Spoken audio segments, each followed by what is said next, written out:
नमस्कार, न्यूज चक्र में आपका स्वागत है। मैं अभिसार शर्मा।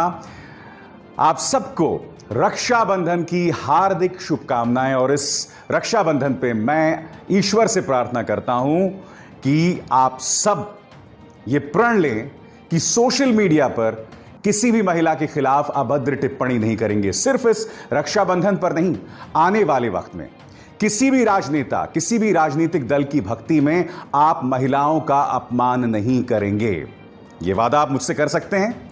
जी हां, क्योंकि अगर कोई राजनीतिक दल आपको महिलाओं का अपमान करना सिखाती है, महिलाओं को गाली देना सिखाती है, खासकर इस बात की पृष्ठभूमि में कि हमारे संस्कारों में, हमारे समाज में तो औरत को देवी का रूप माना जाता है ना। मैं तो आपसे कहता हूं, औरत को देवी का रूप मत मानो, औरत को बराबरी का रूप दो। जी हां, बराबरी का दर्जा दो। और इस रक्षाबंधन में प्रण लो कि किसी व्यक्ति की भक्ति में महिलाओं का अपमान नहीं करोगे। और आज न्यूज चक्र में आपके सामने जो मुद्दे लेकर आ रहा हूं, वो सब आपस में जुड़े हुए हैं। मुद्दा नंबर 1, राम मंदिर शिलान्यास से पहले भारतीय जनता पार्टी के नेताओं और बड़े बड़े दिग्गजों पर कोरोना का काला साया। मुद्दा नंबर 2, सुशांत सिंह राजपूत पर जारी है शर्मनाक सियासत। और मुद्दा नंबर 3, चीन अब भी भारत को दे रहा है चुनौती। अब भी हमारी जमीन पर बना हुआ है, मगर हम खामोश हैं। आज ये तमाम मुद्दे आपके सामने, मगर शुरुआत में करना चाहूंगा राम मंदिर शिलान्यास से ठीक पहले भारतीय जनता पार्टी के बड़े बड़े नेता जो कोरोना वायरस से संक्रमित हैं। आपकी स्क्रीन पर कुछ चेहरे। पहला चेहरा, देश के गृह मंत्री अमित शाह। कल इस बात की पुष्टि हो गई कि गृह मंत्री अमित शाह जो हैं वो कोरोना वायरस से संक्रमित हैं। उन्हें गुड़गांव के मेदांत अस्पताल में भर्ती कराया गया है और यह बताया जा रहा है कि all India institute of medical sciences के डॉक्टर्स जो हैं उनका इलाज करेंगे। यह बात बहुत अटपटी लगती है, क्योंकि अगर एक आम इंसान चाहे तो उससे यह सुविधा नहीं मिल सकती कि वो मेदांत में भर्ती हो और एम्स के डॉक्टर उसका इलाज करें। जी हां, और मैं कहता हूं दूसरा भी विकल्प देखिए। आप all India institute of medical sciences के होते हुए, सरकारी अस्पतालों के होते हुए, आप प्राइवेट अस्पतालों में खुद को दाखिल कर रहे हैं, तो ये क्या बतला रहा है? तो ये तो है अमित शाह जी। इसके अलावा कर्नाटक के सीएम बीएस येदियुरप्पा, वो भी कोरोना वायरस से संक्रमित पाए गए हैं। उन्होंने भी ट्विटर पर इस जानकारी दी। उत्तर प्रदेश बीजेपी के अध्यक्ष स्वतंत्र देव सिंह, वो भी कोरोना वायरस से संक्रमित हैं। उत्तर प्रदेश सरकार में मंत्री, जल शक्ति मंत्री महेंद्र सिंह कोरोना वायरस से संक्रमित हैं। उन्होंने भी इस बात की जानकारी दी। और सबसे दुखद बात, उत्तर प्रदेश सरकार में ये महिला मंत्री जो हैं उनका निधन हो गया। मुख्यमंत्री योगी आदित्यनाथ अयोध्या जाने वाले थे एक समारोह में, मगर इस निधन की वजह से वो नहीं जा पाए। मैं जानता हूं आपके जहन में क्या सवाल होगा। आप लोगों में से कई लोग कह रहे होंगे कि क्या इसके जरिए भगवान राम कोई संदेश देना चाहते हैं? यही नहीं, एक शंकराचार्य हैं जिन्होंने यह बयान दिया है कि भादों के महीनों में हमें कोई बहुत बड़े धार्मिक अनुष्ठान नहीं करने चाहिए। जी हां, देखिए, धार्मिक मामलों में विश्वास जो होता है ना, वो आस्था का सवाल होता है। और धर्म, आध्यात्म जो है वो आस्था से जुड़े होते हैं। तो मैं इस मुद्दे पर टिप्पणी नहीं करना चाहूंगा, मगर मैं आपसे कुछ और कहना चाहता हूं। मैं आपसे यह कहना चाहता हूं कि कोरोना को लेकर जो हमें गंभीरता अख्तियार करनी चाहिए, क्या वो गंभीरता हमारे नेताओं में है? भूल जाइए कि उत्तर प्रदेश सरकार के कितने मंत्रियों को, कितने नेताओं को कोरोना हो गया है, इसकी बात को कुछ देर के लिए भूल जाइए। मगर मैं आपको कुछ तस्वीर दिखाना चाहता हूं। यह तस्वीर देखिए। शिक्षा के मुद्दे पर जब नई शिक्षा नीति पारित की गई थी, प्रधानमंत्री नरेंद्र मोदी ने अपने बड़े मंत्रियों की एक बैठक बुलाई गई थी। इस तस्वीर को अब मैं आपको जूम इन करके दिखाना चाहता हूं हर शख्स की तरफ। सबसे पहले प्रधानमंत्री ने बाकायदा सलीके से मास्क पहना हुआ है। देखा आपने? प्रधानमंत्री ने मास्क पहना हुआ है। अब देखिए नितिन गडकरी को। नितिन गडकरी का मास्क जो है उतरा हुआ है। अब देखिए राजनाथ सिंह को। राजनाथ सिंह का भी मास्क सिर्फ चेहरे पर है, नाक पर नहीं है। अब देखिए निर्मला सीतारमण को। निर्मला सीतारमण का पीछे से तस्वीर है, मगर समझ में आ रहा है कि निर्मला सीतारमण ने सलीके से मास्क पहना हुआ है। अब देखिए गृह मंत्री अमित शाह को, जो कोरोना वायरस से संक्रमित पाए गए हैं। उन्होंने मास्क चेहरे से उतारा हुआ है। मैं आपको एक क्यों जतलाने की कोशिश कर रहा हूं। देखिए, आप जितने भी ताकतवर हों, मगर अगर आप लापरवाही बरतेंगे, अगर आप बीमारी का ध्यान नहीं रखेंगे, तो उसकी कीमत आपको चुकानी पड़ेगी। अब मैं आपको कुछ तस्वीरें दिखाना चाहता हूं। यह 2 दिन पहले की तस्वीर है, जब लोकमान्य तिलक से जुड़े एक समारोह में गृह मंत्री अमित शाह ने शिरकत की थी। इन सभी तस्वीरों में देखिए, अमित शाह जब भाषण भी दे रहे थे तो चेहरे पर मास्क नहीं है। यहां पर देखिए, वो लोकार्पण भी जब कर रहे थे, उनके चेहरे पर मास्क नहीं है। जब समारोह खत्म हो गया, उनके आसपास जितने भी लोग चल रहे हैं, सबके चेहरे पर मास्क है, मगर अमित जी के चेहरे पर मास्क नहीं है। यही नहीं, आपको याद होगा, कोरोना संकट के बीचों बीच भारतीय जनता पार्टी ने चुनावी रैली शुरू कर दी थी। बिहार में चुनावी रैली शुरू कर दी थी। तमाम बड़े बड़े दिग्गज नेता जो हैं, उन्होंने चुनावी रैलीज कर दी थी। और ये वीडियो देखिए, यहां पर आप अमित शाह को देख सकते हैं। यहां पर वो प्रवेश कर रहे हैं बीजेपी के दफ्तर में और उनका मास्क उतरा हुआ है। बाकी सबने मास्क पहना हुआ है, मगर अमित जी ने मास्क नहीं पहना हुआ है। इसका क्या अर्थ होता है? इसका अर्थ यह होता है कि आप चाहे जितने भी बड़े नेता हों, आप चाहे जितने भी ताकतवर हैं, मगर अगर आपने बीमारी को लेकर लापरवाही बरती, तो उसकी कीमत आपको चुकानी पड़ेगी। यह मत सोचिए कि भगवान आपको बचाने आएंगे, ऐसा बिल्कुल नहीं है। मैं आपको 2 बयान बताना चाहूंगा। आपकी स्क्रीन पर है भारतीय जनता पार्टी के नेता कैलाश विजयवर्गीय, और दूसरी तरफ है मौलाना साद, तबलीगी जमात के मौलाना साद, जो इस वक्त कहां है कोई नहीं जानता। कैलाश विजयवर्गीय ने यह बयान दिया था, जो आपकी स्क्रीन पर है, कि हिंदुओं के 33 करोड़ देवी देवता हैं, हमें कोरोना संकट नहीं हो सकता, हमें कोरोना बीमारी नहीं हो सकती है। अब मौलाना साद के बयान पर गौर कीजिए, जो मैं आपको बताना चाहता हूं। एहतियात, इलाज और सुरक्षा के नाम पर शैतान इस मौके का इस्तेमाल कर रहा है ताकि हम अपने धार्मिक कर्तव्यों से दूर रहें। जब भी किसी आपदा का हमला होता है, तो शैतान जो पीड़ित होते हैं, उनसे कुछ ऐसे काम करवाता है जिसके जरिए आपने जितने भी पुण्य अर्जित किए होते हैं, वो खत्म हो जाते हैं और आपकी मुश्किलें बढ़ने लगती हैं। यह वो वक्त आ गया है जब मस्जिदों को आप लोगों से भर दें और मुस्लिम समुदाय को आमंत्रित करें ताकि वो पश्चाताप कर सकें। देखिए, इस बात पर गौर कीजिए, मौलाना साद आपसे क्या कह रहे हैं कि इस मौके पर कोरोना संकट में मस्जिदों को लोगों से भर दो। कैलाश विजयवर्गीय ने आपसे क्या कहा? हिंदुओं के 33 करोड़ देवी देवता हैं, हमें कोरोना कैसे हो सकता है? देखिए, एक कहावत है कि भगवान भी उनकी मदद करते हैं जो खुद की मदद करते हैं। अगर आप 20वें फ्लोर से छलांग लगाएंगे ना, तो नीचे गिर के आपके हड्डियों का कचूमर ही होगा।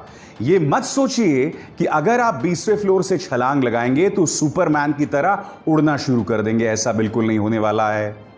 ऐसा सिर्फ एवेंजर्स फिल्म में होता है या सुपरमैन फिल्म में होता है, और आप फिल्म में नहीं हैं, असलियत में हैं। लिहाजा ऐसे धार्मिक प्रचारकों से, ऐसे नेताओं से बचिए, चाहे हिंदू धर्म हो या इस्लाम हो। इस तरह के मूर्खता भरी सलाह देने वाले ढेरों लोग मौजूद हैं, मगर यह आप पर है कि आप यह सलाह मान के खुद का नुकसान करेंगे या अपने परिवार का नुकसान होने से बचेंगे। गौर किया मेरी इस बात पर? इस बीच राम मंदिर शिलान्यास की जबरदस्त तैयारियां हो रही हैं। न्यूज चैनल्स वहां पहुंच गए हैं, वहां से उन्होंने कार्यक्रम करने शुरू कर दिए हैं। आपको याद होगा, जब मैंने न्यूज चक्र शुरू किया था, उस दौरान मैंने आपको एक बात कही थी कि जैसे ही शिलान्यास का मौका आएगा, तमाम जो न्यूज चैनल्स होंगे वो धर्म से सराबोर हो जाएंगे, और इस वक्त वही लगभग हो रहा है। मगर इस वक्त आपको गौर करना पड़ेगा कि द्वारका शारदा पीठ के शंकराचार्य स्वामी स्वरूपानंद सरस्वती ने क्या कहा है।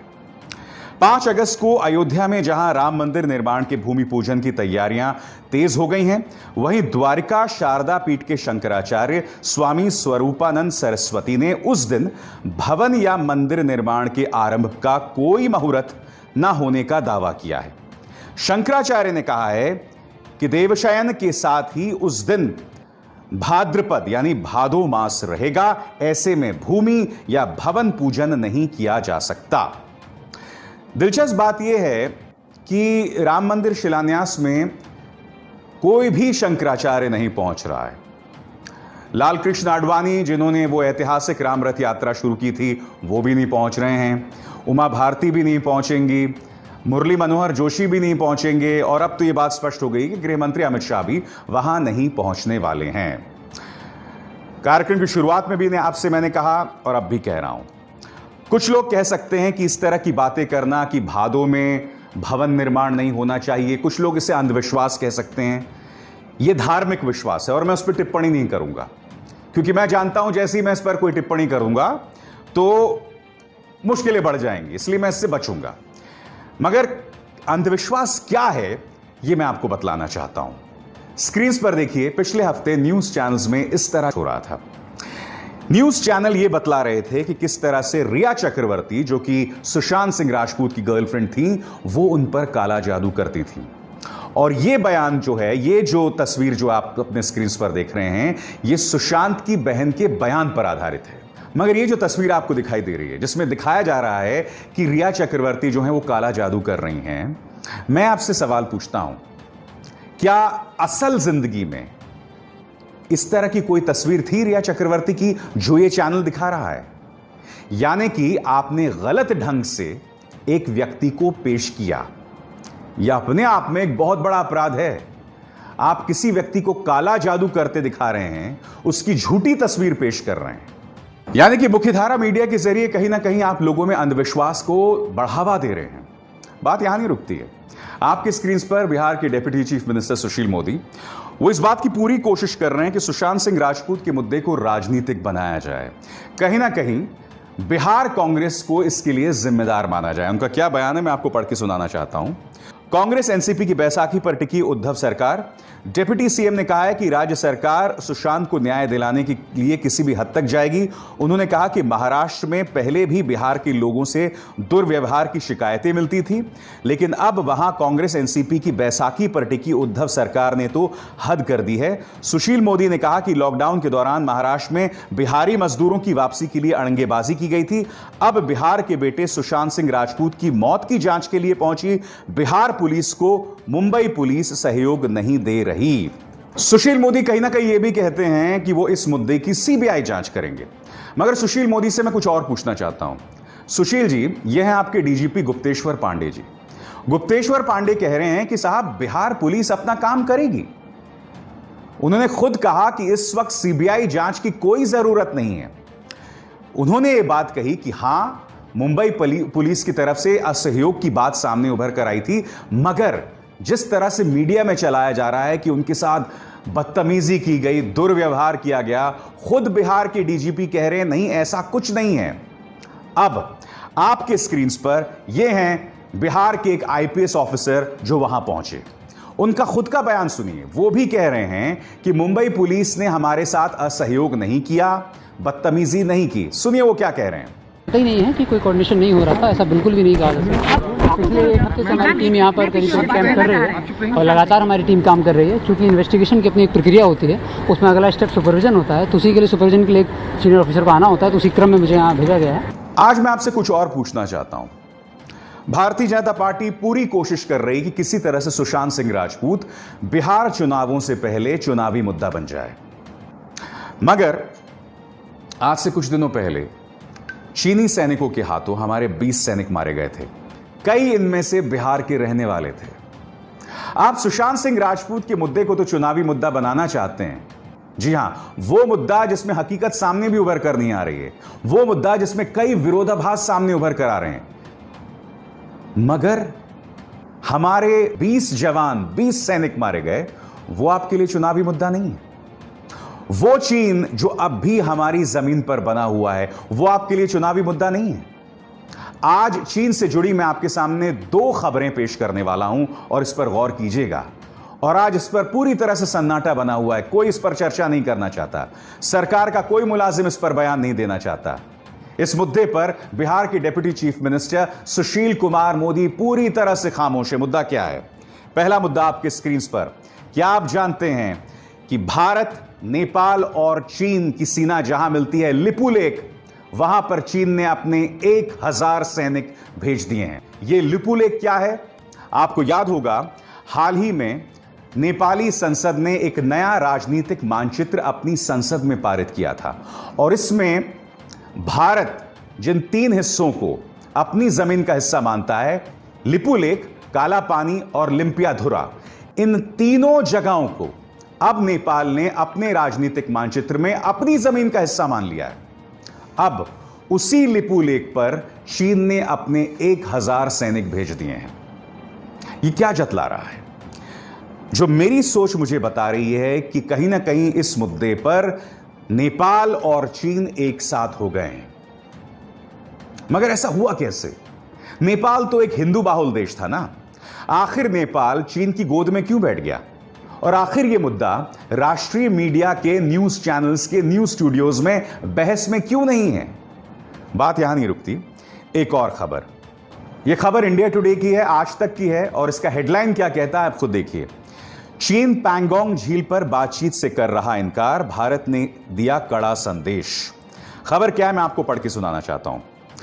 भारत और चीन के बीच सीमा विवाद को लेकर गतिरोध जारी है। व्यावहारिक रूप से देखा जाए तो चीन पैंगोंग झील को लेकर बातचीत से कन्नी काट रहा है। बातचीत इसी पॉइंट को लेकर होनी है, लेकिन चीन ने इसे खारिज किया है। इंडिया टुडे को पता चला है कि 14-15 जून को हुई चौथे दौर की वार्ता के दौरान यह बात उभर कर सामने आई थी कि चीन पैंगोंग 100 पर बातचीत करने को लेकर इच्छुक नहीं है। फिलहाल पैंगोंग 100 विवाद का केंद्र बना हुआ है। पैंगोंग 100 पर चीन के रुख से लगा था कि चीनी सेना ने गालवान घाटी के दक्षिण में हॉट स्प्रिंग सेक्टर में पेट्रोल पॉइंट 14 और पेट्रोल पॉइंट 15 पर डिसएंगेजमेंट की प्रक्रिया को माना है। गोगरा पोस्ट को छोड़कर पेट्रोल पॉइंट 17A पर उनकी तैनाती कम हुई है, लेकिन पैंगोंग पर चीनी सेना की तैनाती भारत के लिए अब तक चिंता का सबब बना हुआ है। वार्ता के दौरान चीन की जिद मई पूर्व की स्थिति पर उसकी मंशा को जाहिर करती है। यानी कि मई से पहले जो स्थिति थी, क्या स्थिति थी? ना पैंगोंग 100 पर चीन था, ना फिंगर 4 पर चीन था, गालवान घाटी पर चीन भी नहीं था, मगर चीन बदस्तूर फिंगर 5 पर बना हुआ है। पैंगोंग झील पर वो बातचीत करने को राजी नहीं है। यानी कि चीन अब भी हमारी जमीन पर बना हुआ है। वो चीन जिसने 20 जवानों को, 20 सैनिकों को मौत के घाट उतार दिया था। और यह देश इतना महान है कि उसके लिए यह चुनावी मुद्दा नहीं है, उसके लिए सुशांत सिंह राजपूत चुनावी मुद्दा है। वो सुशांत सिंह राजपूत का मुद्दा जिसमें अभी भी तथ्य सामने नहीं आए हैं। मीडिया वाहियात खबरें करके हम सबको शर्मसार कर रहा है। आज के न्यूज चक्र का सिर्फ यह मकसद था कि किस तरह से आस्था के नाम पर, किस तरह से भगवान राम में हमारे विश्वास के नाम पर हमारी भावनाओं के साथ हमारे राजनेता खिलवाड़ करते हैं। कोरोना को लेकर आम इंसान को तो नसीहत दी जाती है, मगर हमारे राजनेता उसका अनुसरण नहीं करते हैं। किस तरह से गैर जरूरी मुद्दों को राजनीतिक मुद्दा बना दिया जाता है, मगर जो असल मुद्दे हैं, जिसका सीधा ताल्लुक देश की अस्मिता से है, आम इंसान की भावनाओं से है, उससे कुचल दिया जाता है। आज न्यूज चक्र का यही मकसद था और हम इसी तरह से हकीकत आपके सामने लाते रहेंगे। अभिसार शर्मा को दीजिए इजाजत। नमस्कार।